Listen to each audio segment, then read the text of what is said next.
Le mouvement non autorisé d'Alpha Murunzi, Développement et liberté pour tous en français, a perdu sa chef de file.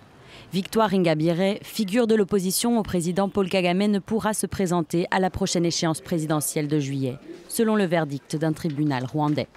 Condamnée en 2013 pour conspiration contre les autorités et minimisation du génocide, elle avait été graciée par le président en 2018, avec en condition le maintien de sa privation de droits civiques. C'est dommage que la Haute Cour du Rwanda décide de ne pas dire la loi. Parce que dans la constitution rwandaise, on dit qu'il faut faire la différence entre la loi et les arrêtés présidentiels. Seul candidat d'opposition en lice, le chef du Parti démocratique vert, Frank Habineza. L'homme politique de 47 ans se présente pour la deuxième fois. Depuis son début de carrière, il a été menacé, emprisonné et contraint à l'exil. Revenu en 2012, il souhaite tenir tête au tout-puissant président sortant. Je me présente à l'élection présidentielle parce que je crois toujours que le Rwanda a besoin d'une démocratie plus forte.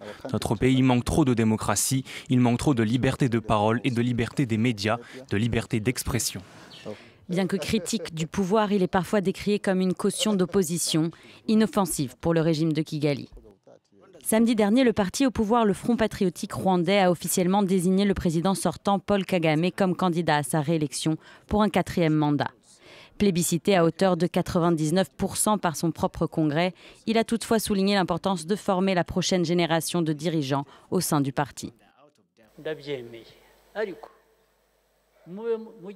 J'ai accepté de porter le fardeau que vous m'avez confié. Mais je vous l'ai aussi dit et je tiens à le répéter. Je veux que quelqu'un me relève de cette responsabilité.